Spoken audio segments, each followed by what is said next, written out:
So, those are some interesting sunglasses that you have. Wait, maybe I'll hold them up. You should, or you should put them on even. I will, since this is making for some compelling radio. Yeah. This is the internet mesh system I set up in my parents' house. So lovely, so that they're simply safe would work. Oh, okay. Are we? Yeah, we are. We're on. Yes. Hold on. Here's the picture. One more. Yeah, you got to be able to get the full ridiculous. So you found those in the garage? They're leftovers from All Pro? Yeah, as many of you may or may not know or care, I had a sports store. Nobody cares. They don't, but they might care because they care. They hilarious. Everybody cares. They were all with us, most of them, right. in the beginning when we were still there in the back room. And since I've been unemployed, I've been donning more of my all-pro gear. That's a nice jacket. Well, it is, because when I would buy stuff for myself to brand, I would get the good stuff. Well, it's like a windbreaker / water repellent. Oh, it's awesome. Yeah. I also have a Columbia, what do you call the things? It's like a half zip? It's actually quarter zip? I have a full zip. Full zip. Columbia, super expensive thing with an all-pro patch on it. Nice. I only made one. But I also have a North Face one. And you only made one? Well, I made three. Okay. Because I messed up the logo on one of them. All right. Okay. And I have my nicotine. We're doing this later in the day than we had anticipated. We're doing it at 1 p.m. after I've eaten a full Indian lunch. And I'm about ready to doze off on the couch. Doze off and expel gas. Well, I mean, I apologize in advance for any. I hope you got those charcoal filtered underwear. Fart jokes, are we? No, we haven't gotten to that point yet. We haven't. Little toilet humor. Can we start over? And we're back. Welcome to Recovery in the Middle Ages, the podcast about two middle-aged suburban dads and their pursuit of life, love, and recovery. I'm Natx. Yeah, Mike R. And boy, do we have a show for you today on RMA. Tell me about it. Life updates from Nat and Mike. I should have filled that one in.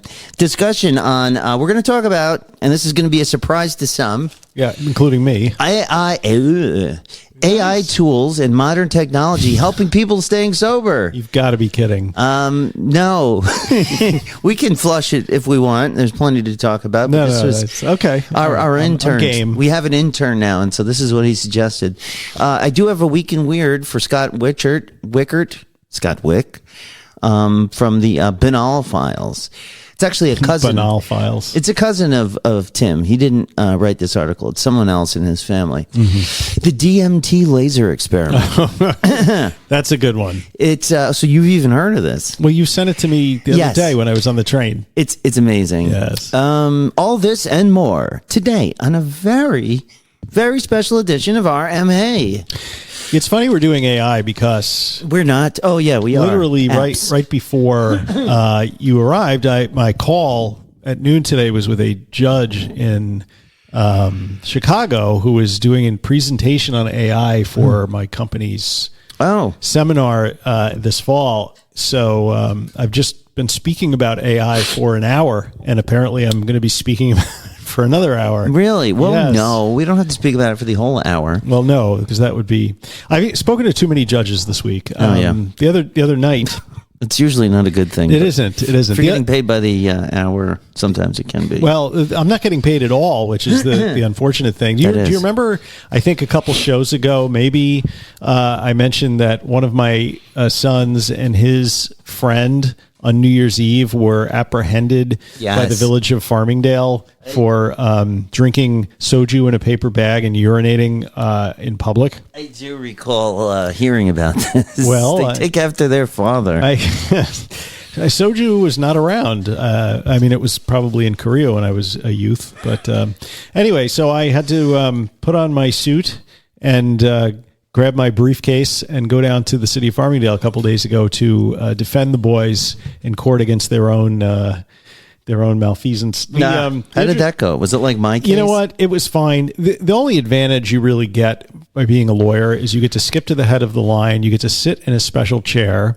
The prosecutor yucks it up with you and then gives you the same deal he would have given my kids if they had been in there by themselves. They just go faster. It goes faster.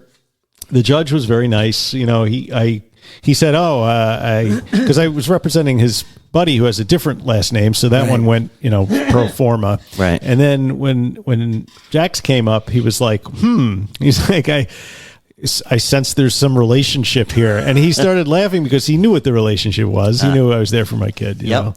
But it was not a problem. I got through it. And the best part is his friend's mother and Jack and his friend think I'm fucking Saul Goodman because I went in and negotiated their cases down, and now neither one of them will ever have a record. And if they do it again, well, that's what I told them. I said, "Listen, you knuckleheads, you get one free shot." Although it's not true. What I realized, Nat, quickly, is that when I called the prosecutor the day before to try and build some rapport and see if I could get a deal without having to go down there, but I couldn't. But, I realized that this is not about justice. This is about revenue for the town of Farmingdale. Of course. Because his buddy had a prior, and usually you think if you got a prior, you're not going to get the same deal you got the first time. Right. But for the fact that deal means that the town gets $200 for a fake parking ticket, which is more than they could get if you adjudicated the case on the merits. Yeah, it'll cost you money. You put the kid in jail overnight or assign a public defender or something. One thing the prosecutor did tell me, which was kind of nice to know, was that in the past, before they changed the statute, that would have been a printable offense. So they would have been cuffed and stuffed and had to have their fingerprints taken. But fortunately, it's just a disappearance ticket. I mean, a desk appearance ticket. Excuse me. A disappearance ticket. That's a whole other. Yeah. So that was my lawyering story for the week. So, that is some lawyering story. So you got out of it okay, and I got out of it okay. I told the prosecutor I was going to eat in his lovely village of Farmingdale, but I did not. I told a lie to the prosecutor. You did? I did. I came home and had pizza at Gino's instead. Yeah. How do you like Gino's? You know what? What I really like at Gino's? What? The chicken Caesar wrap. Oh. Yep. I see. It's very good. And the grandma's pie. It's not bad. Grandma's pie is good. What are you doing? You're all sitting there all twitchy, fucking looking shit up. And I have, because I'm trying to do it good today, do it well. Weren't you an English major? I was. You're trying to do it good today. I'm doing it good. You're from the fucking island. I wanted to let you know that this episode is brought to you by Recovery in the Middle Ages Patreon. It is? Yes. Oh, we're opening that up again? Why not? It's there. Because you have to provide some sort of benefit to the people. The benefit is I don't go back to some horrible job I don't want to do and come on the show and complain in a way that's not entertaining. But we'd like to support the show. We want to keep doing it. And look, it'll get good again. We're going to do more things on the Patreon. It supports the show, if nothing else.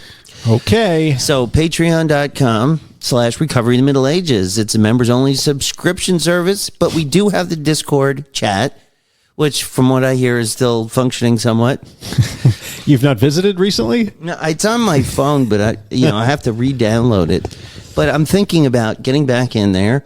I want to bring this place back to life. And, come meet everybody who's in the inner sanctum. We actually still do have, Patreon will auto send them, products that they make. Somebody showed me a picture of the mug. Remember the mug? Yeah, it's awesome. Yeah. I don't have a mug. I don't have a mug either. And I don't even know how to get them unless we sign up for our own Patreon because they generate these. That's an Ouroboros is what that is. Yes, it is. It's the tail eating the head or the head eating the tail. So if you join it, after 3 months, you get a free gift depending on your level of commitment to us. How committed are you going to be to people that aren't very committed to you? Well, it's a bunch of alcoholics. It's cool. It's like $5 a month. You guys are all fucked up anyway. Yeah. Listen, guys, I don't want to get a job. I have to figure out a way to make a living doing something. Should we start a GoFundMe for you? I'm not. I mean... don't do that yet. We could get a couple years salary. I mean, John the Can Man got something like $40,000 on his. Really? I would have thought more. That's all he got, but it's already been spent. I guess he burnt a couple bridges. He did. Apparently, he tried to murder his father, which I didn't know. Oh. After being drunk. Seriously murder him? I think it was an assault that he was, yeah. I worry about defamation. Yeah, we shouldn't say that. Then I retract my statement. Well, that's not his actual name, the Can Man. So Recovering the Middle Ages, Patreon. I could use some help with the career guidance. So what happened is you were all hot to trot. Yeah. Last time we did the show. In fact, we didn't do it last week because I had just lost the job. Right. That's right. Right. But did I know that before Friday though? Did you tell me? I think you may have told Thursday. me. Thursday. Maybe, or Friday. Okay. Well, anyway, you were all hot to go. You're ready to go rip off old ladies for aluminum siding. It was that didn't come to pass? Well, I got really into they're really brainwashing people. They're 20 years. Why am I on like a lot of compression or something? I can hear all of my breathing. Is there No, I haven't changed any setting in 4 years. I can really, my breathing is loud. Maybe turn down your thing. Maybe I'm too hot. But then it'll sound better. Turn it back up. Never mind. Sorry. No, because then it'll. Well, see, I'm getting a phase though. Like the ears are panning for some reason. We're having trouble here, folks. I may need a new one of these. All right. So another good reason to join the Patreon. So I got this job. It was like 100% commission, and I'm like, I can do it. I can do anything. I'm an actor. I've done worse. It seems like a good situation. So I got into this class where they really just paid you $100 a day, which I won't see the whatever $400, which is W-2'd and taxed. Okay. Right. Until the 22nd of this month. So it's sort of stupid, but essentially they were training you to mislead homeowners and close them the day you do your window inspection. It's very Glengarry Glen Ross. Yes, which I just saw on Broadway, by the way, which was awesome. You were lucky because it was a limited engagement. I went to try and get tickets after we talked about this last time. Yeah. And it's no more. Really? Yeah. I mean, it was cool. There was the I'm gonna guy. have to watch the movie. Saul was in it. Again. Bob really? Odenkirk was in it. Yeah. Oh. So it was pretty cool. But, I was in this class and it was so like, rah, rah. You're in a fraternity now. Like everything was so like, there was a big like pump up ceremony they did on the Wednesday, which was every office got together in their various sales rooms in the different states. And they were announcing who won this sales contest. And there were brackets and there was all these rah-rah guys, saying, New York's the best office and we destroyed the home office. And then you had the guys on the screen saying, no, Philadelphia rules. And there's a compulsory trip to Mexico at the end of the year. All expenses paid, 4 days. It's this whole thing. Sounds like a lot of testosterone floating around there. It was lots. And were there any female yes, salespeople? In fact, the top selling salesperson there in New York was a woman. Was she hot? Not particularly. I mean, she was young, I'm sure hot enough to sell things. But it wasn't. I only ask because if she is and she sits down and talks to the husband about there's a whole dynamic. It wasn't that overwhelmingly like I would give her anything. I mean, these were just like, but they had an effect of like they were young and it's like your daughter type of thing and you'd want to help her type of thing. Oh, okay. Well, that's a better than what idiotic. I had in my head. But I have to withdraw my comment because I know what I'm going to hear later, that I'm discounting the woman's skills in selling products by referring to her physical stature, because I am a feminist. I mean, it does help. Don't get me wrong. I'm sure that would get her further than my looks would get me. You're a very attractive man. So, thank you. So, I'm in there with kids half my age in this class. The teacher, quote unquote, of the class is a guy they shipped in from the Philadelphia office. He has a neck tattoo. He can't spell. He's writing things on the marker board, and he's like, "How do you spell commitment?" And like, it was just one of those things. Which that is a tricky word, but still. So I was memorizing. 2 M's 1 T. We had to memorize these scripts and things like that, and then practice it, and then I'd have to deliver it. So I loved this. I was having fun with it. I like acting. Yeah. So I would have to do my thing. I memorized the script. We'd practice it, and I'd deliver my script. And the teacher, like, he had a thing where he would have no reaction. So while you're delivering this script, he didn't blink, didn't move his mouth, like nothing. It was like infuriating. So when I'm talking to somebody who isn't reacting, if I'm getting, like right now, I'm getting no feedback from you. I'm right? actually half asleep. Yeah, which is why maybe he was. So I would do more crazy things, not crazy, but I would make a joke. I'd go off script. I wasn't reading word for word because I'm trying to get the homeowner or the pretending to be homeowner to give me some feedback on what I'm saying. So by the end of the week, and then I started asking questions. I'd be like, well, how am I supposed to sell against Pella, Anderson, and Marvin windows? You know, this is your own proprietary custom window called M3 or something. No one's heard of this. And then I was the only one asking these questions. Remember, these kids are 20. None of them had families or homes or anything. They're just like they're kids, street urchins. Not even urchins. They're kids that didn't go to college probably. Right. Trying to make a buck. Big money, they're hustling and they're selling this. So I'm not getting great answers. I mean, they tell me here's your rebuttal to that. Well, it's a custom window. You know, usually when you buy a Marvin or an Anderson, they come in predetermined sizes. They're made in a factory. They're usually too small or too big. I knew the whole thing. And these people were, for my salesperson level, I was called a senior sales rep, which is not the door knockers, because there were people knocking on doors. That's a horrible job. Yeah, so there was a couple guys who had moved up from that. And then we get the leads, right? They give you your own car, a gas card when you get to, you know, if I got through this, I'd have my own Prius, a 2025 Toyota Prius that says Victory Home Remodeling all over it. Victory. I don't mind saying their name because I'd like you to beware of this company, okay? Because what I began to learn is, you know, they start you off just selling windows, and they give you an iPad, and you have pictures of, you're supposed to go in and you're supposed to make friends with them. Like, you're not selling anything, you're making a friend, right? So you're supposed to take them on what they called an emotional roller coaster. Ugh. This is exactly what they said. What a horrible thing. And I'm like, emotional roller coaster? Like, yes, you are supposed to ask for a glass of water. There's a whole, like, method to this. Yeah. May I come in? You have a whole thing. Thank you for inviting us out today. My name is Nat. I'm here for your, 10 a.m. free window estimate. May I come in? And you have to say these things. Would you like me to take off my shoes? And then yes or no, you come in. And then you're supposed to say, how long have you been here in the neighborhood? If they say less than 5 years, there's one shtick. Right. More than 5 years, you get another shtick. Right. So, we've been here about 4 years. Oh, why did you move to the neighborhood? Right. And then they give you the thing.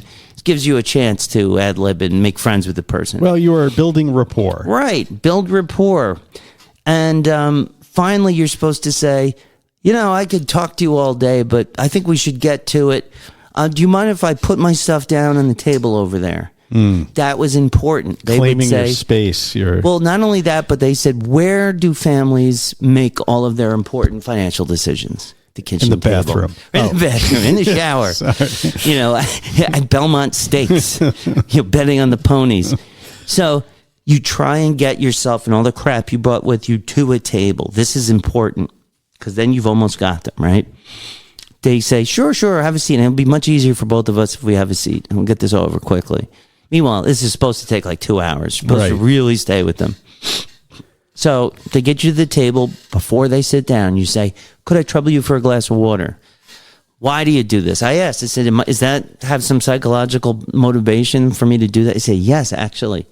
You want them to serve you like a friend. You're a friend, and you say, would you like, they come and sit down. And you say to them something like, well, I'm just here, but the real reason for my visit is to get you a free estimate that you asked for, because these are requested. By the time I get there... you've already invited them into your home. Yeah, like a vampire. Yes. I've been invited. That's how they make sure the person wants you there, for sure. Mm-hmm. Not only that, well, I'll tell you the other secret next, but you say, I'm here for the free estimate. it's important that we make sure you don't have these certain problems that we find on a lot of windows. I'm sure you don't have any of these problems. That's important. I'm sure you don't have none of these. You whip out your iPad, which they took back from me. I kind of wanted it. And they have a section, and you have pictures of different window problems. Mm-hmm. What's the first one? It was mold.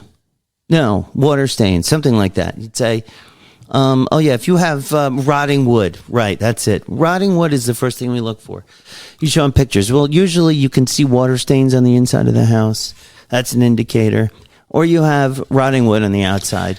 And you're showing, and you say, but you definitely don't have this on your house. And they go, yeah, of course not. I say, yeah, if you did, it really means you haven't looked at it in a long time. And that could be bad because there's fungus, but you don't have that. You go through 6 more of these things, all the while explaining to them, this is what we're looking for, but you don't have this. I mean, if you have it, oh boy, you better get this taken care of. You could have been inhaling mold this whole time. So people have one of these usually, right? They always have one of these. Right. You 100% of the time find something of these things that must be taken care of immediately. Right. Because otherwise it's not safe for you to be in your home. Right. And how long when was the last time you looked at this stuff? And they begin to feel like, oh my God, what have I done? Yeah. He said, and the teacher's like, one time I had a woman crying that because she had neglected the health of her family for so long. Oh, and I said, what a bunch of sleazebags. And I even said, am I crying? I said, well, how did that make you feel? He goes, feel? I'm never going to see these people again. He goes, I felt great. I had them right in my back pocket. Because the next thing they do after they do the inspections, they show you how much it's going to cost.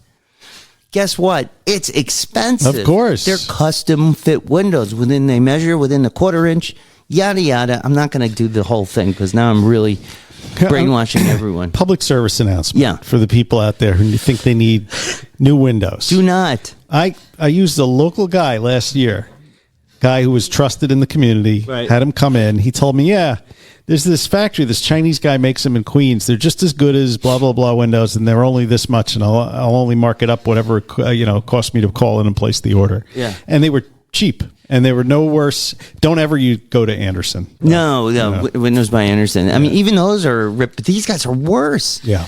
I mean, you can get perfectly serviceable windows without paying an arm and a leg. Absolutely. Right, but this is not a home improvement show. So, but here's the rub. The chase is they've already done a credit check on the person you've been in there with. So they know you're going to balk at the price because it's $35,000 for 8 windows or something crazy. Right. They're going to, and you say, don't worry. Can you afford $150 a month? Well, yeah, of course. Well, great, because we have our own financing. Of course. That's where they make the money. Yes. And you got them on the hook for the next 15 years paying for this absurdity. Wow. In any case, by the 4th day, I was sticking too much during my pitches. They knew I knew too much. They pulled me aside after lunch and said, I don't think this is right for you. They should have made you a manager. I couldn't do this to people, though. No, you're a moral person. And they were making so much money, hand over fist. I mean, there were salespeople that were doing $180,000 in gross sales, like, a month or less or more. Like, that was one sale. One of the women broke the record because there's roofing. In any case, this is so boring. So what did they? So they told you this isn't. We don't think you're a good fit. You know too much. They didn't say this. You're not right for the job. You're not taking this seriously. They said. Then they said a couple people in the class had come up to them and said I was distracting. Like my behavior. So everybody was shivving each other to try and curry favor with the. I guess. I mean, that seems like what was going on. Well, one time I was giving my whole pitch and I kind of went completely off script and I did a really funny bit. Yeah, it was great. When I got to the cracked windows, I said, "And that's what I call a crack house," and nobody laughed. And after one, the guy was like, "What the fuck was that?" And I'm like, "I'm just sticking, man. When you're with a person," and I'm like, I'm getting nothing from you. Yeah. I was like, what? I'm getting nothing from you. You got to give me something, man. Like, what? How am I supposed to? You're a terrible crowd or something. Then they brought the main guy in the next day to deliver some of it, and he's like, yeah. And he said, I'm really sorry, man. He's like, but we've seen this a million times. You're not going to work out. Huh. I'm really sorry. And I'm like, that's okay. I get it. I didn't work out. Let me ask you this. Yeah. To sort of bring it back to recovery. They were all wasted. No. No. If you had still been using, do you think you would have Gotten it? suspended your moral objections to the job because it was easy, fast money?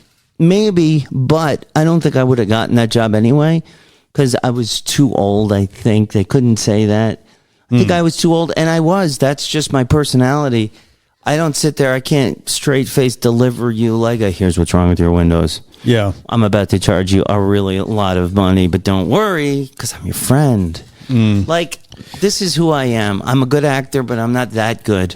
Yeah. I'm still going to be, it doesn't land with their generation. I guess plus they also really kind of want sociopaths, right? Yeah. Who can lie better, Yeah. And that's not you. No, if it's for a laugh and I'm doing a show or something, fine. Sounds like you dodged a bullet there. Yeah. So that was that. That was my adventure. And then, but speaking of acting, life updates, remember those?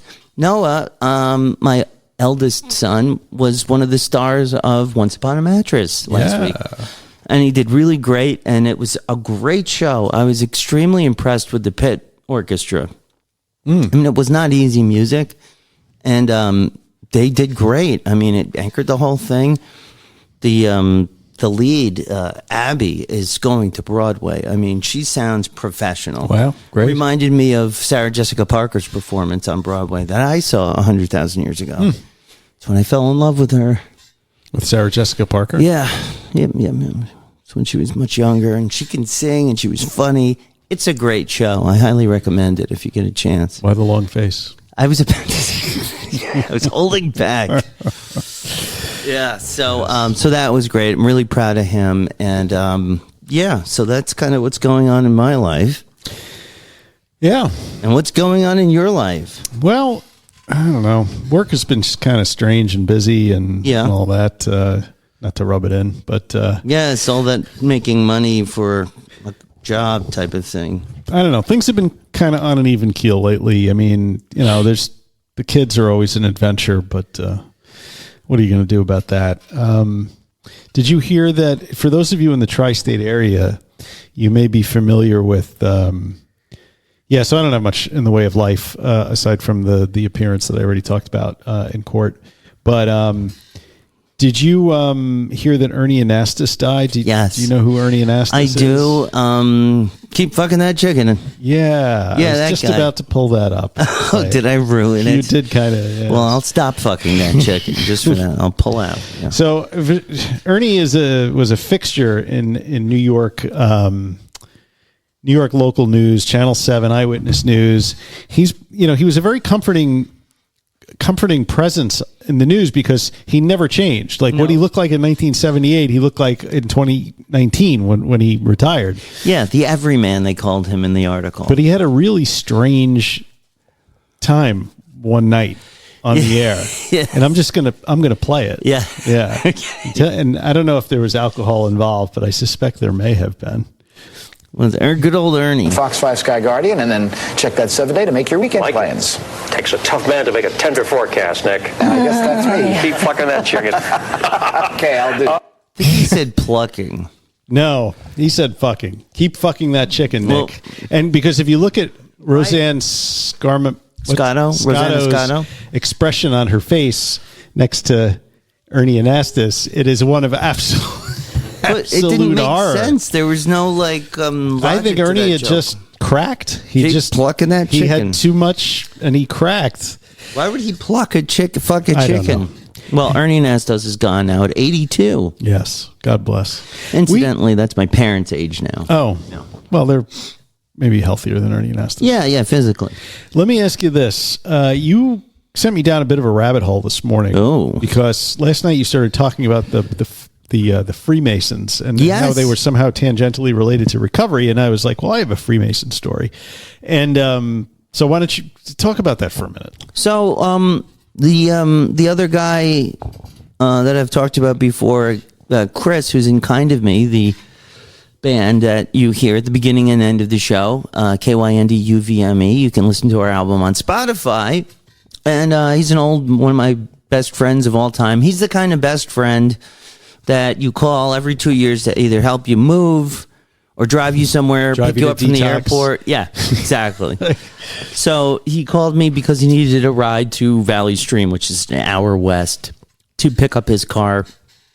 And I said, based on, best friend duties, just like if Mark, my friend Mark, who lives in Oyster Bay also, called me. Who's that? And I would do the same for him. Yeah. So it's that kind of thing. If you have a tandem sponsor, these are the types of things you do for best friends. So I said, yeah, of course. And I wanted to catch up with him. I haven't spoken to him in a long time. So I got to sit in the car with him for a long time. In any case, we got to talking, and I knew he had become somewhat of a joiner since he got a little older. A joiner? A joiner, joining clubs. Joining things. I see. Yeah, he's Mr. Oyster Bay. He was always like that. You know, everybody in town knows him. He was a substitute teacher, music teacher at OBHS and Vernon and stuff for a long time. He didn't get the full-time job for some reason. In fact, Mr. Stern, Bob Stern, was grooming him, not in that way, wow. but to be his Not replacement. allowed to do that anymore. No. To be his replacement, but he didn't get it. There was something political going on. Huh. In any case, so I got to talk to him, and I knew he had joined the Masons, the Freemasons. The one in town? Yeah. The Matincock Lodge? Matincock Lodge. Yes. Which was Teddy Roosevelt's Freemason Lodge. Indeed. I might add. And some years ago, a guy at my church, an older man, was a good friend of my father's, was trying, kind of, they're not supposed to proselytize. They're not supposed to recruit, basically. It's like ask one to be one. But he had sort of mentioned, what do you think about the Masons, this other person? And I said, I don't know, it sounds interesting. And my dad's kind of made some dismissive joke about them. It's like a place to go to play ping pong and drink beer type of thing. And the guy just looked at me, it's why you really become a man. It's where you learn. Now you're a man. This is how you learn to be a better man. Because if you're ever interested, Wednesday night, you come to the door and just tell them Ephraim sent you. Is there a special knock or a handshake that you had to? They wouldn't teach you that yet if there were. Just tell them Ephraim sent you or whatever. Right.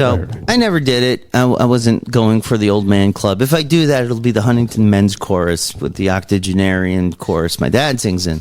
So in any case, my friend Chris is a member of not one but two orders that both meet there. The Glen Cove order and the local one. I didn't know you could belong to more than one. You can. Once you're a master mason and, So we began to talk about it. And honestly, at this point in my life, I'm like, if I don't have a play date with my friends, I won't see them. Yeah. It's just the way that I am, a play date. So are you considering joining the Masons? I am, if not just to hang out with my friend Chris. Okay. Because I don't hang out with you unless we make a date to do a show. Right. It just doesn't happen. God knows why. This is just the way I operate. It is what it is.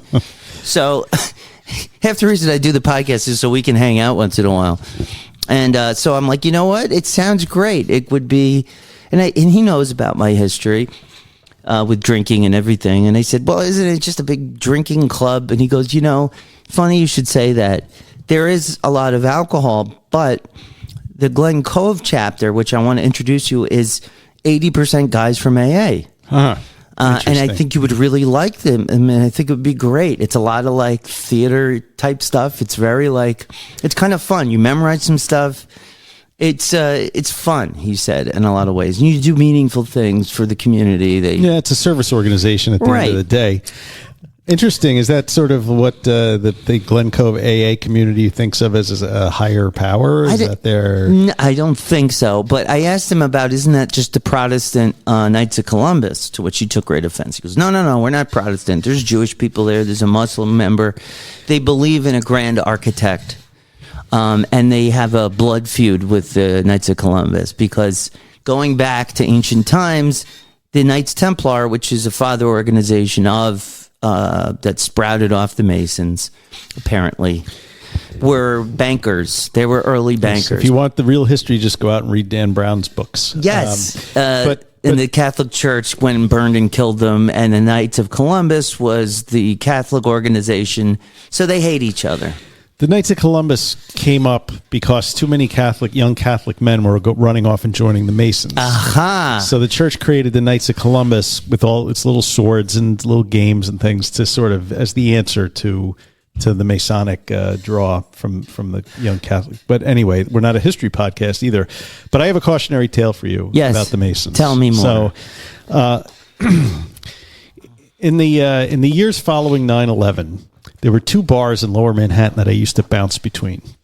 Okay. One was called Nathan Hale's. Cokies? I know Nathan Hale's. Well, Nathan Hale's became Mules. It was actually on Murray Street, and all of the construction workers and firemen and anybody working on the pile or in the pit would go there after their shift to unwind, right? Right. And as would I and a bunch of other members of my my class, I guess if you will, at the city law department, who were also down there at 9/11. So if we felt like beer, we would go there. If we felt like drinking wine, we would go to a place called Le Zinc, which then became Blaugans, which means blue goose. And Le Zinc is French for Austrian. the zinc. Yes, it was because the place had a very long zinc bar in it. Oh, cool. And it was a kind of place that I could not afford to drink in had it not been for a bartender with larceny on his heart who used to entertain me and my buddies and the people from Legal Aid in there. We would drink all night very expensive Austrian wine, and at the end of the night would be presented with a bill for $20, and to which we would leave a massive tip. Anyway, so the ladies from Legal Aid liked to go to this bar because the bartender was this beefy, attractive. He looked kind of like a male model, but he was also an amateur opera singer. Oh, and he's the one that would give us the deeply discounted alcohol.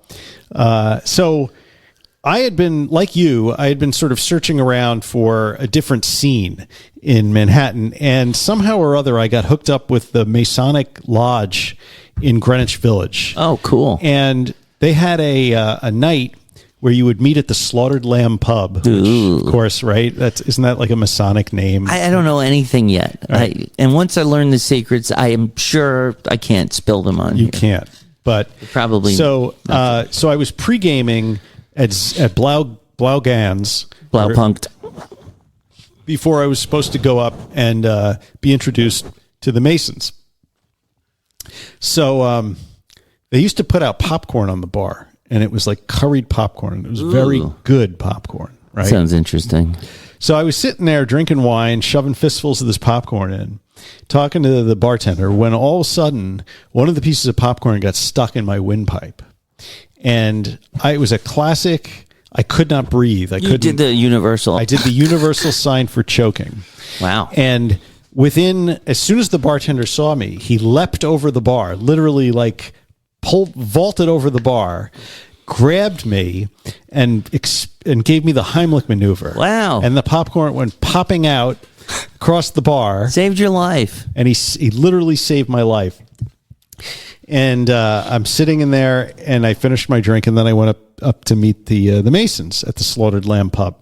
And I went in there, and they were putting on the hard sell, because I guess in New York City, it was kind of hard to get people interested in fraternal organizations that were basically comprised of middle-aged men. Well, So I get the sense it's that way. And I was already half cocked when I went in there, right? Because I'd been drinking for like an hour, and I had a near-death experience, and and then they handed me this Bible, and it was the fucking George Washington Bible that Washington had taken the oath of office on, which apparently they were all Masons. The Masonic temple in the Village had this Bible and a couple others too.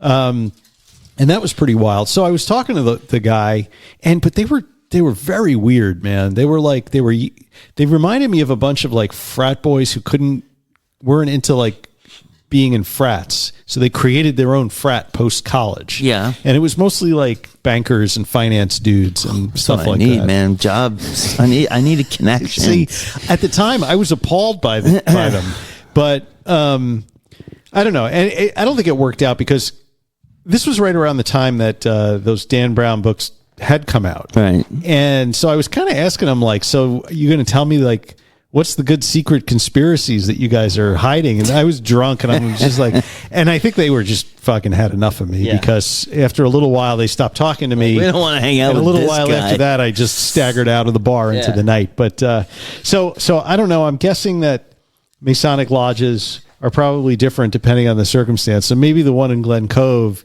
is a little more welcoming and than the one in the city. But probably. And my understanding of these Masonic lodges locally, they're not tied up with the 33rd degree Masons that run the world and that sort of. Okay. It's another inner circle. These are essentially local, service clubs where you memorize some of their rights. And, that was the other thing.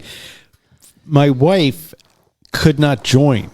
She had to be in like the ladies auxiliary. Yeah, they don't have women in the Masonic lodge. And that was like, what? What's that about? This is it's for men. This is the 21st century. Yeah, but it's the Masons. Even I know that that's not a thing.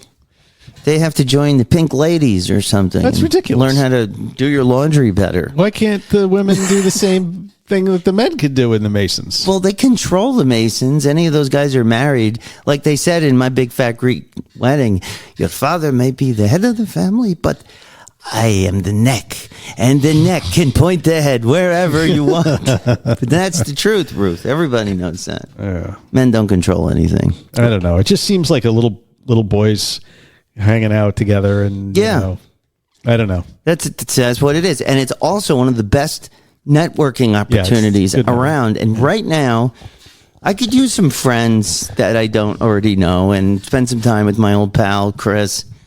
Or you could call up the friends you already have, and we could hang out outside of the podcast. Sometime, yeah, that's true. We could. We were supposed supposed to have lunch a couple weeks ago.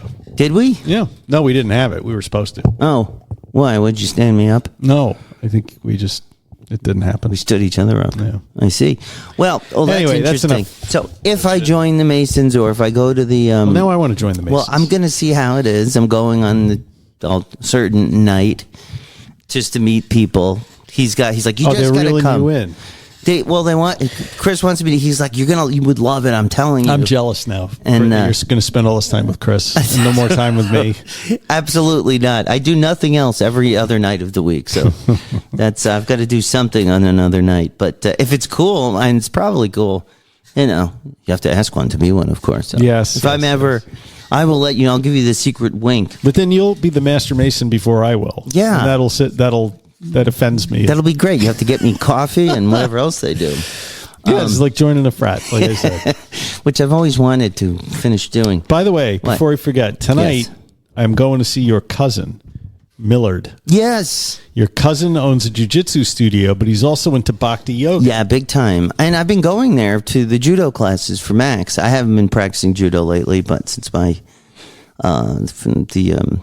unpleasantness when I had a seizure, but I've been going, every so often, every other Saturday I take Max, but that's really cool. He's a master of that stuff. Well, it's like 6 degrees of separation. Yeah. Your cousin, who I didn't know was your cousin when I first heard of him, is friends with Raghunath, this guy who was in a punk band in the 90s called we talked about Youth of Today and Shelter.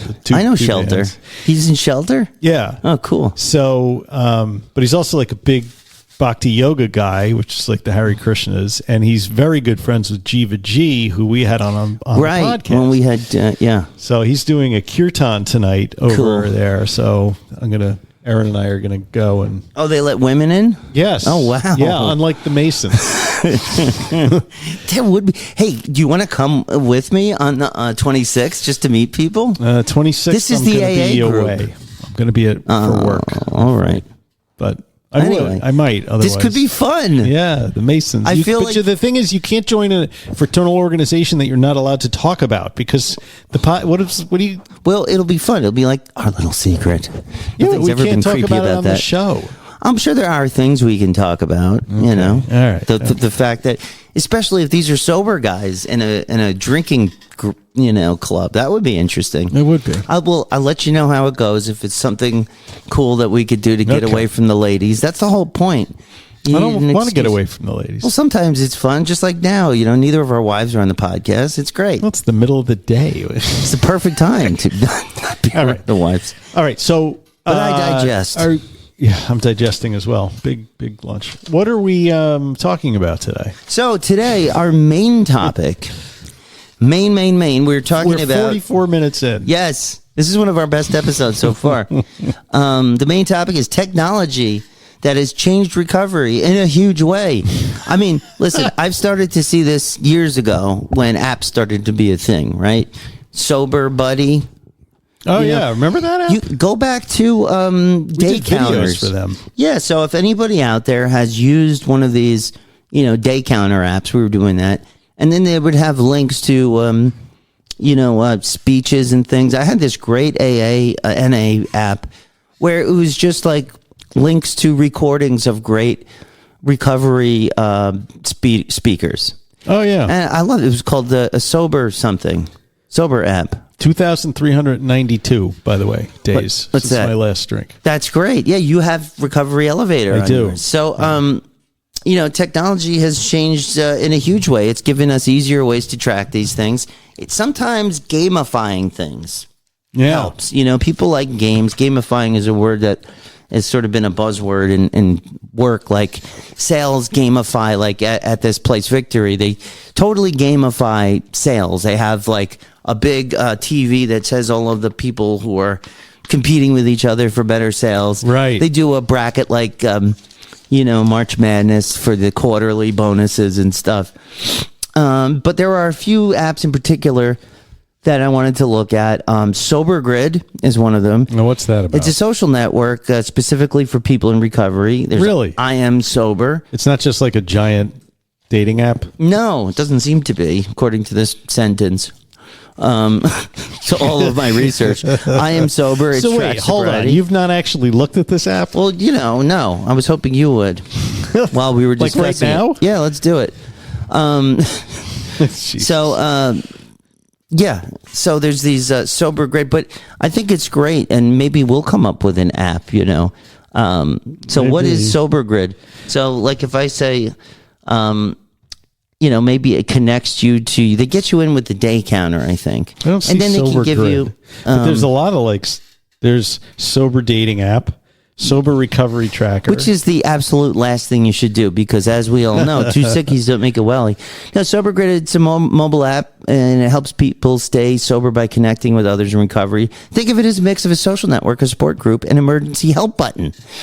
So the app lets users build a recovery support network on your phone instead of showing up to a church basement and nervously, hoping you don't see somebody from work or school or one of your, how does that sort of advance sobriety with community? I mean, you're at the other end of a phone.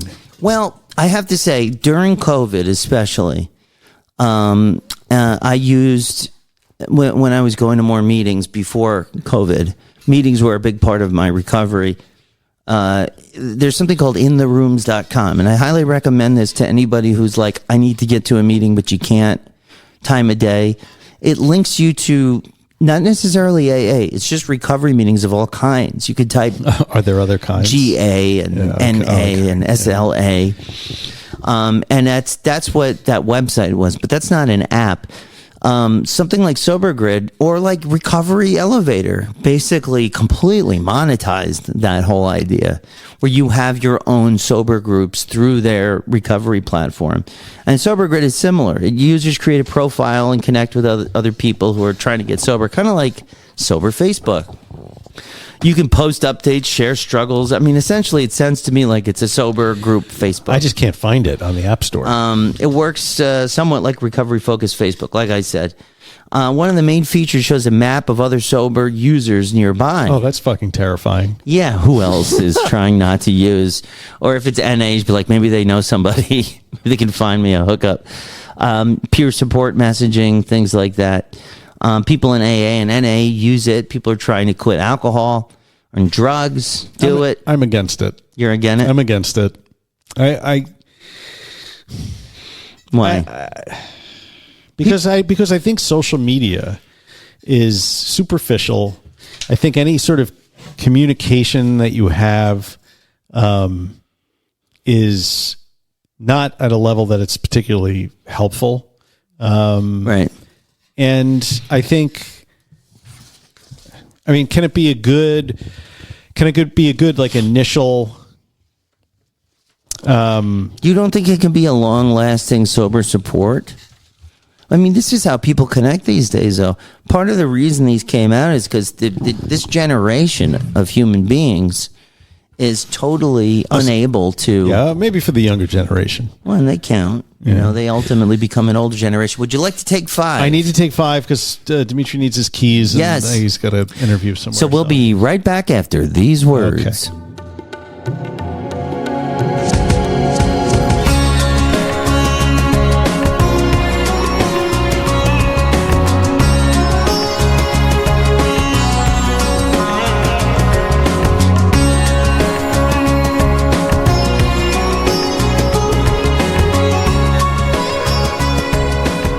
And we're back.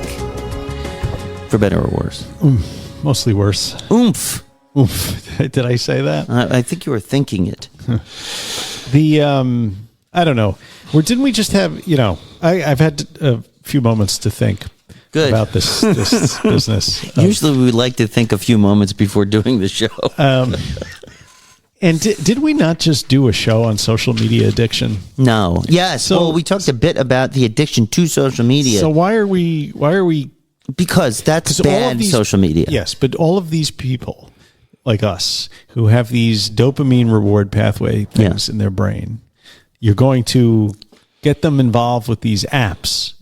And what happens when the app disappears? Like Sober Buddy or Sober Link, whatever one that we used to do the videos for that Dave sponsored, Dopey. Oh, they're or out of whatever. biz? They're out of business. Sober So Link? all of those people in that little community that they had gathered together Evaporated. Sort of like Recovery in the Middle Ages Discord. But it never went under. And, well, you know what? People kept that up. And that is right there. Yeah. Flaky podcast hosts and unreliable platforms. Right there is the risk that you run when you hitch your recovery wagon up to one of these things. I have the perfect segue. That brings up, what about you've heard of these AI chatbots people fall in love with and leave their wife for now, right? Yes, I've heard. Okay, AI relationships, platonic or otherwise, are becoming more and more common amongst shut-ins and incels. Jesus Christ! Now, this is what we're recommending now. Not yet. You get to follow the logic here, if you can, counselor. Isn't it true that these could be a suitable temporary or permanent replacement for a fallible human sponsor? I thought you were going to say something else. And that too. A phallic human sponsor. Phallic. Couldn't that be? Would you? And I have to say, the more I talk to my AI, and I might get a lot of shit for this, because I have to tell you, my 15-year-old gets so angry at me. I've got this beautiful. Look at that. That's not beautiful. Where's my beautiful? I have a my precious. My precious. I have a beautiful frickin' reduce interruptions. Ba-boom. It's an Apple wallpaper, okay? And it's AI generated, but I couldn't find one that I liked. So I said, hey, can you make me a cool sci-fi landscape that I can make, because I'm a nerd, on my phone. And it was free, such as it is. And why not? Okay, here it is. It's lovely. Whatever. It's fine. Who cares? It looks cool. I like it. Yes. Okay. My son, 15-year-old know-it-all, goes, oh, what is that, AI? I said, yeah, man. Who cares? It's cool. I just wanted something cool. The kids don't think AI is so cool. offensive to him. Yeah. He started F-bombing me. I mean, insulting me. Like, this really got them. I'm like, whoa. I'm like, buddy, slow down with the F-bombs. It's, I hear you, but it's not cool. Like, you're not impressing me with your F-bombs. So I don't react to that when I hear that from my team. I'm just like, okay. Well, okay. So you know how ChatGPT, whenever you ask it a question, it blows smoke up your ass for a while. I love that. Yeah. Do you want that in a sponsor? Do you want that? You want somebody who's always going to tell you you're right and you're smart and you're the greatest thing since fucking sliced bread? Not always, but doesn't mean. I mean, you have to also know that AI is, like all technology, improving exponentially, right? Yes. So isn't it possible and likely that an AI sponsor app might just be programmed with a little more nuance when it comes to just the right amount of you're an asshole? Yeah, it can do that. Why not? I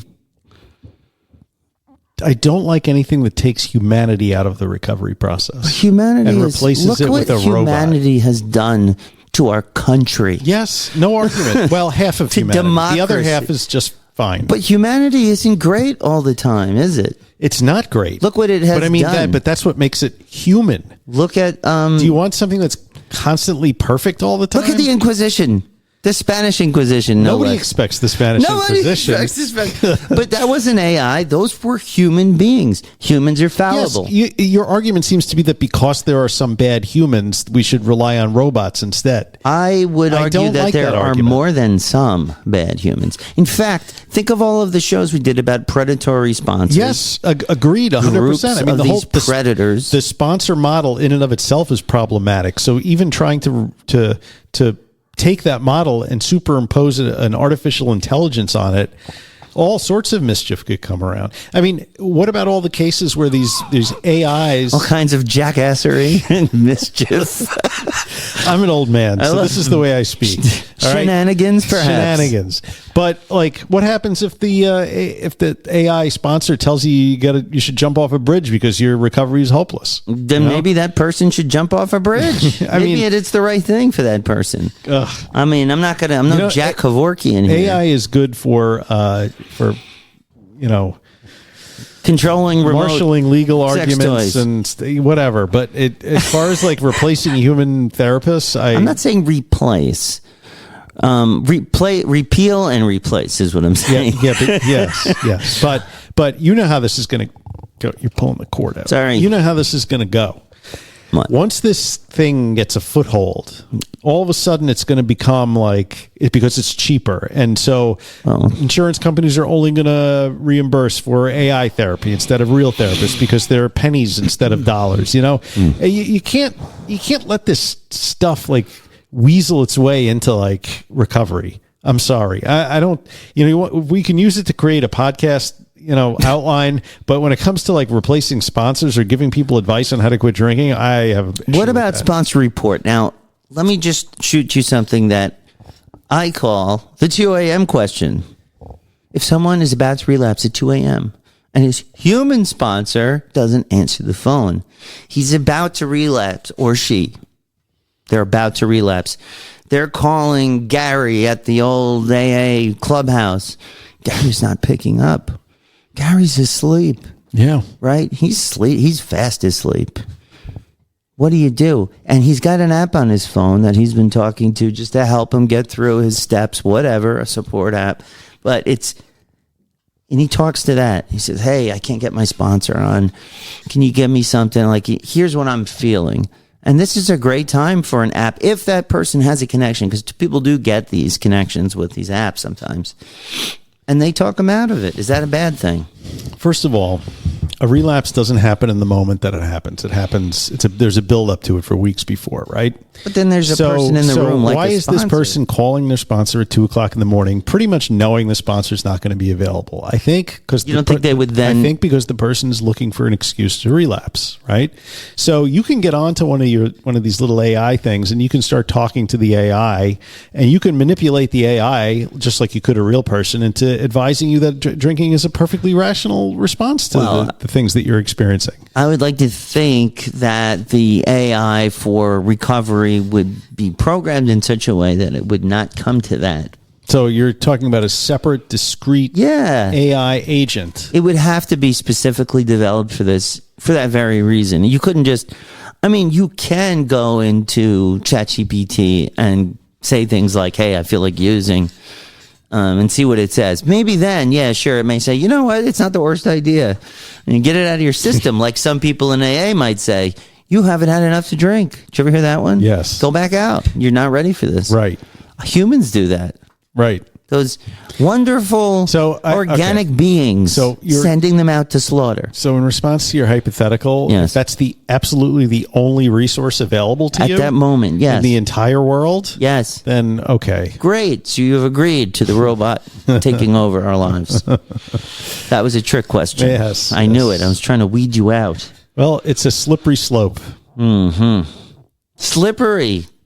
At what point does helpful recovery technology become another form of screen addiction? What did I just say? What did I just say? Okay, yes, of course. With all things, there are these problems. You can even talk about this with medication-assisted therapy, which, incidentally, I am seeing ads with code words for, what's that drug that I used to take that stops you from drinking but then also blocks heroin? Naltrexone? Yes. Buprenorphine? Yeah, naltrexone specifically. I've been seeing commercials now for with code words for naltrexone, where it's a service. It's like discreetly, did you ever want to drink less? Call this. You speak to a doctor, and it sounds like they're prescribing naltrexone now, like they do with ADD medication. And also, I've seen opiate medication like Suboxone. Something called Ophelia, maybe. I think Dave was, Dopey was advertising that. So now that you can get like a doctor online to see, specifically to get things like naltrexone, that's great, I think. To that have is that good. Kind of, but people can abuse Suboxone. They can sell it to people in jails and spoof it. Right. But just, again, my argument is just because some people do that doesn't mean we need to change the whole paradigm just because some people abuse it. But I don't know if I brought this up a couple of weeks ago, but it was something that kind of stuck in my head. You know how we've been discussing how drinking people have been drinking less. Yes, and people are saying, well, it's the new generation. They're actually, feeling like. I wonder if that's true because, and I don't know. I forget if I mentioned this, but if you look at the graph of the decline of alcohol use. And then you look at the graph of the increasing GLP-1 use, which is it makes you look like Skeletor in lockstep because and supposedly and I'm talking about like Mounjaro and Ozempic and all those kind of drugs. Yeah. Apparently, they also reduce the craving for alcohol, and there's so many people on these drugs that I wonder if there's some association there that needs to be explored. But it's the drug that turns you into Skeletor, right? What is happening? It doesn't. You really are wonderful. Listen, I am not nice, I am not kind, and I am not wonderful. Oh, sorry. Okay. I was trying to get Skeletor to say something funny, and I completely failed because this drug does make people look like Skeletor. Well, only if they take a lot of it. What is that at? I'm going to take that out when I edit this. That was horrible. It is pretty terrible. The GLP-1s are to make you skinny, regardless of your diabetic status. Correct. Yeah. But they also may reduce all addictive urges. Yeah. That could be. Very interesting. But anyway, I'm sorry. Forget That was marijuana. a minor digression. Marijuana being legal. I have not forgotten. And it's fucking everywhere. Not only that, have you watched this new show Beauty on Fox FX? Funny, you should say that. I watched the first episode. Keep watching. Yeah. It's fucking crazy. Yeah. But between this and there was another show we've been watching called Search Party on Netflix. I've not watched Just like in general, the TV shows I'm seeing are like bad trips. A lot more of them are like this. And I think it's cool. But to me, it's proof of concept. You release THC to the legal market. And this is what happens to your art. Music is getting weirder and weirder. Movies, these TV shows are You think stranger. like psychedelia is making a comeback? It's already. We're going to have like It's back. It's in stores Gianna now. Scotzi and all those other weirdo movies are going to come back again, like the early 70s. They're back. They're back in TV form. Watch any of these new shows that they're putting out that aren't like traditional, like Game of Thrones shows. A lot of what I'm starting to see, I'm just like, what the fuck did I just watch? Maybe humanity's just evolving. But you don't think there's any tied to like now, enhanced, distilled versions of THC are just over the counter legal for fun? Probably. Less people are being drunk. You're seeing less movies like Animal House and more movies like The Wall by Pink Floyd. It's like, yes, beauty is so bizarre. Search Party, even stranger. Like, but there's shows that are just, I'm like, this is the influence of psychedelics. And in a mass scale. Okay. I mean, everybody is using this. Sometimes people just use it to go to sleep. But still, THC has a psychoactive effect that's lasting. Does this have anything to do with AI and recovery, or have we just gone off on a tangent? Well, here's the thing with AI. It doesn't smoke pot. But the people who program it does. This is why I got fired from my sales job. I can't stay on script. In any case, I think we've sort of put that was a good 10 minutes on that topic. Put a pin in it. And I think we could talk about, move on to recovery in the news. What do you say? Yeah! All right. Recovery in the news. Recovery in the news. Recovery. Yeah. Recovery in the news, motherfucker. Nice. You hit the notes. I knew you could hit those. Thank you, Nat. I appreciate that. I knew you could do it. I was hoping for a harmony. Before we go into... I was a little disappointed you didn't harmonize. I thought about it, but Next I didn't know time. if I was really ready for that. Yeah, it's hard to find those notes on the air. I can find them. Before you go into that article, which you found, I just wanted to quickly touch on something that was in the news earlier this week. Yes. And that is that 7-OH, the kratom derivative, has been made illegal for sale or possession in Nassau County, New York, and I believe Suffolk County as well. And I know this for two reasons. One, I saw a story on it. And two, you told me earlier on this week. Yes. Well, I was messaged by my usual kratom dealer. I think that's hysterical that the smoke shop dude and you are like message buddies. Well, I was kind of also trying to angle for some kind of marketing job, because right now I'm back in the day before I was locked down with one of these companies. I had several clients that I would do marketing and branding and social media for, and I made a decent living doing it. I was just on drugs, and I was bad. I lost some very good clients because of that, and I just dropped the ball. I was doing good, and I was working for myself. And so, how is the smoke shop going to make any money now that its principal drug that it was selling under there and above the counter is illegal? Because they're not making it up in cigars. They sell lots of alcohol. They sell other kinds of kratom.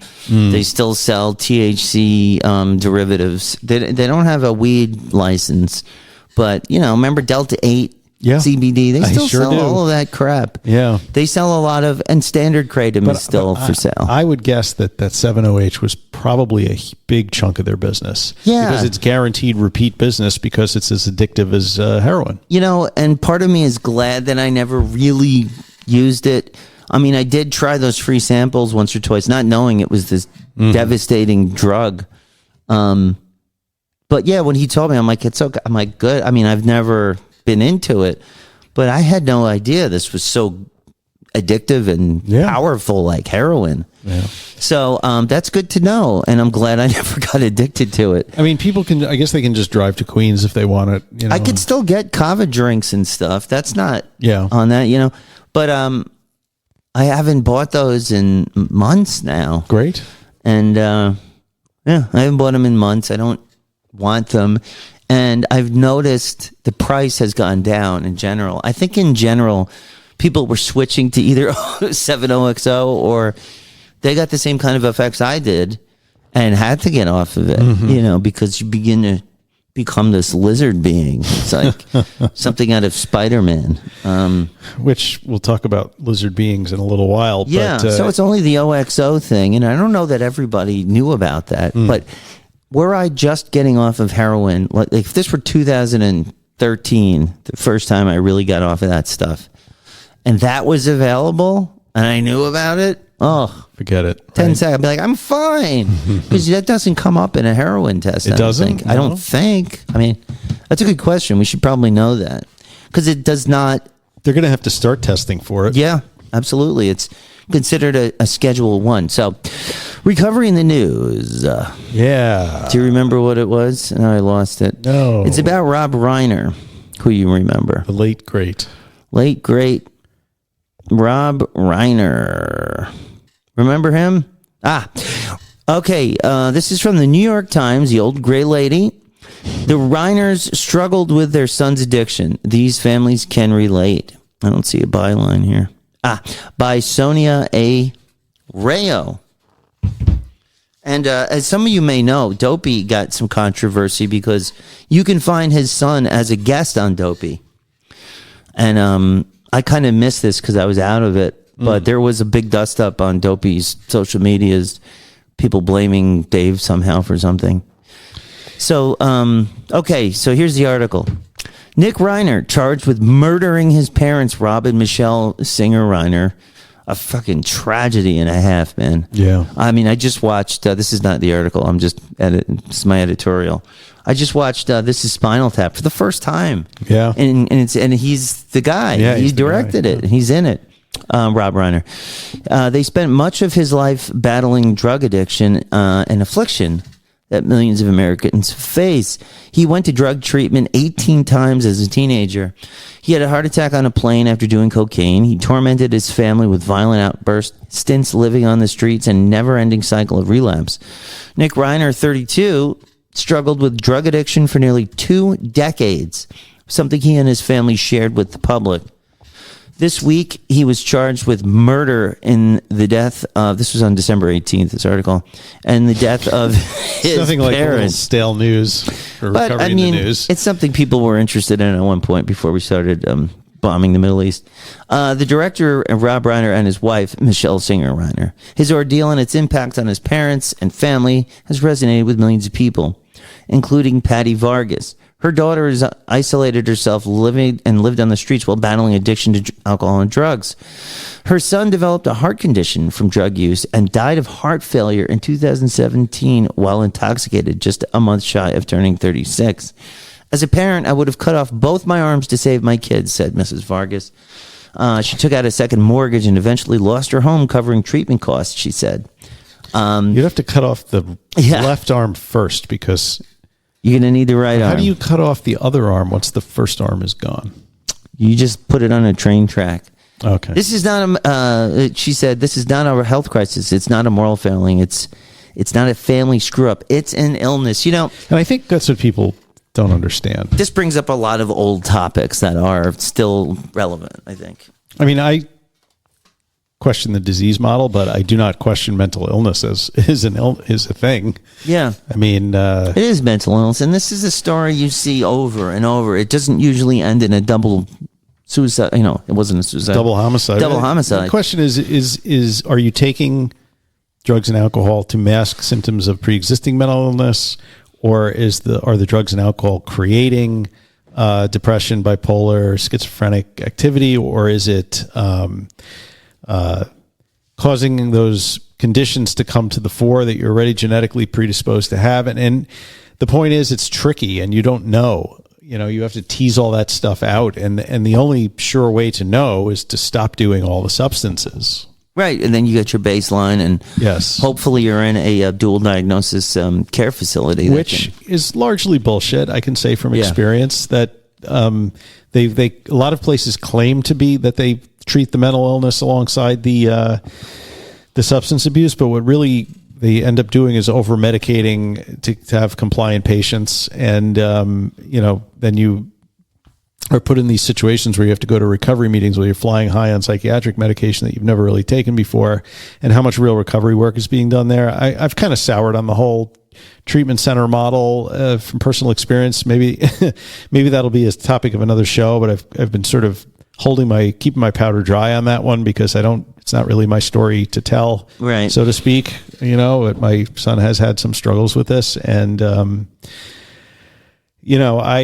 think that if the addict in your life is suffering from mental illness or mental health issues, you have to choose very carefully where you would send them to go to a rehab. Yeah. Let's just leave it at that for now.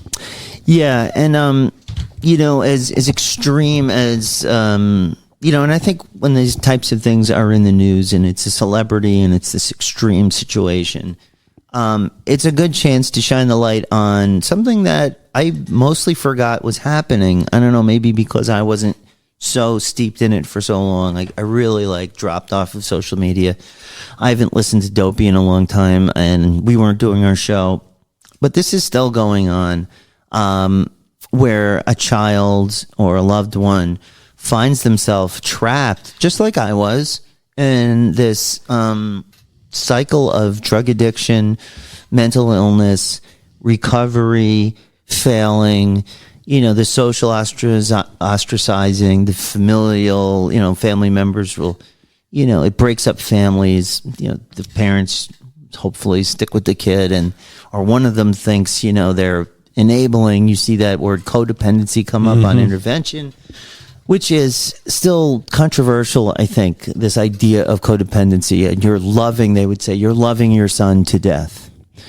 Let me tell you, if my parents didn't continue to support me, if they did the hard line, you know what, fuck you, right, you had your chance, right, and this will show them, I'll probably be dead. I would probably not have made it if I didn't have that unconditional love of a family member to continue to nurse me through those things. It's in the statistics quite clearly that the people who have the most successful outcomes are ones that have the support of the family the whole way through, so that's what you got to but you can't lose sight of the fact that it's extremely difficult for those family members to have to wrestle with. Sure. It's an extreme because you tension. can't, as much as you want someone to get better, they have to want it for themselves. There is no way you can force somebody to stop doing drugs and alcohol.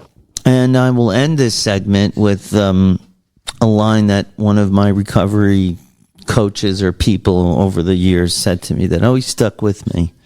You can bring a horse to water, but you can't make him not drink. Aha! You see that? It was a twist. You thought it was going left, then it went right. Yes. And hello, It's Jackie amazing. Mason. Yes, right. And that is Recovery in the News. Recovery in the News. All right. Are we almost done? We're getting... Let's keep going. No. One more just for Scott Wick. We are a Weekend Weird. Is it Tim Banal? It is not. It is not, because there was a story this week that was so cool and so interesting in Weekend Weird that I had to go to a different Banal.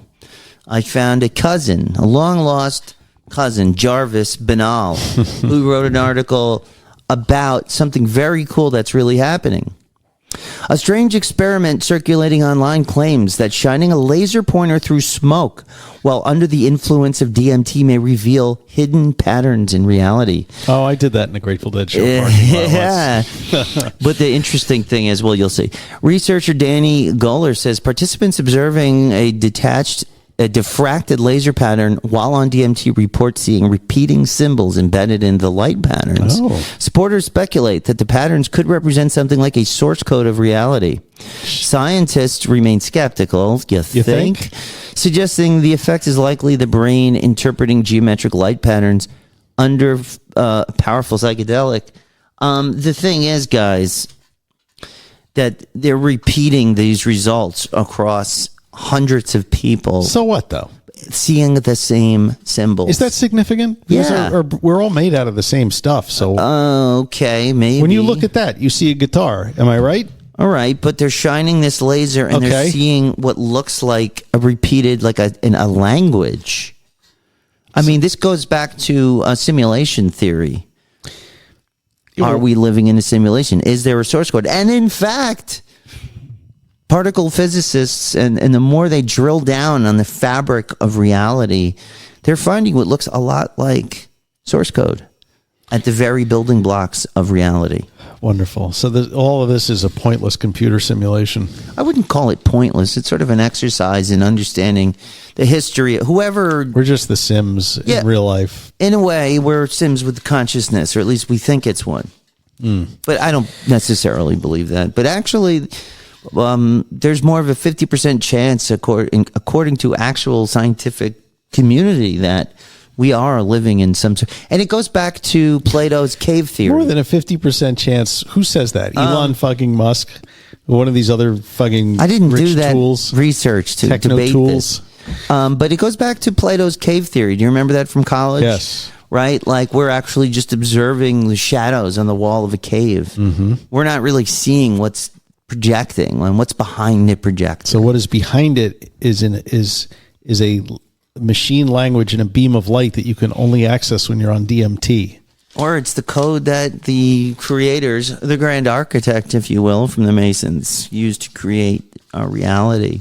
Wow. Now, I've got a backup week in Weird in case that didn't land, and I'm thinking it didn't land. I don't think it landed. So AI talking to dolphins? Oh, Researchers are now using artificial intelligence to attempt to decode dolphin communication.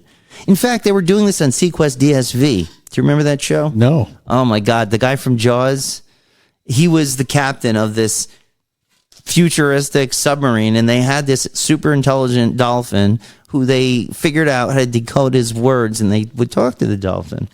So it's really happening. Scientists have recorded that. Look it up, guys. Sequest DSV. Scientists, we would get stoned in college and watch this. It was great. It was right after Quantum Leap reruns.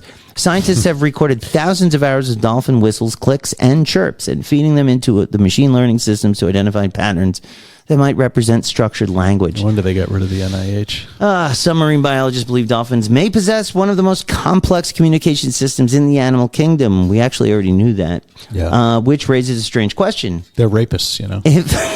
Dolphins rape other marine animals. They do look rapey. They get high on pufferfish. And they don't even buy you a drink first. They sniff the pufferfish. Really? They get high, yeah. See, there's something to it here. Yeah. If AI finally learns to talk to dolphins, what do you think they would say? Give me that damn fish. Bring me some more pufferfish. Stop making me jump in the air and put my nose on that balloon, you schmuck. I'm hungry. And that is Weeks in Weird. Thank you, Jarvis Banal. Hopefully Tim will have something better next week. Oh, my God. Are we done yet? Yeah, I'm sorry. That about does it for today. I know I had a great time. Did you? It's awesome. You're fun when you're manic. Isn't this fun? Yeah, I'm trying to keep it up. Aren't we all? Visit us at...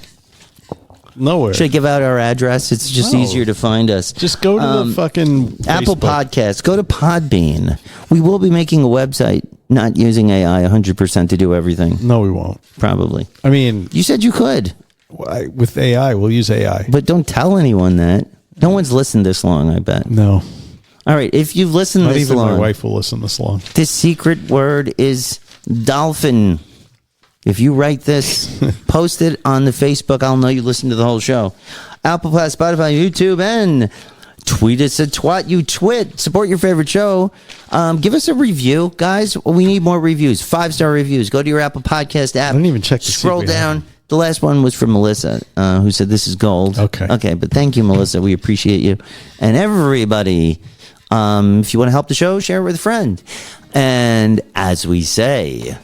Non proficiat perfectum. Progress, not perfection. We'll see you next time. Stay fresh, cheese bags. Manic Natx is back. Have a good week. Be good. Sort of. Kind of.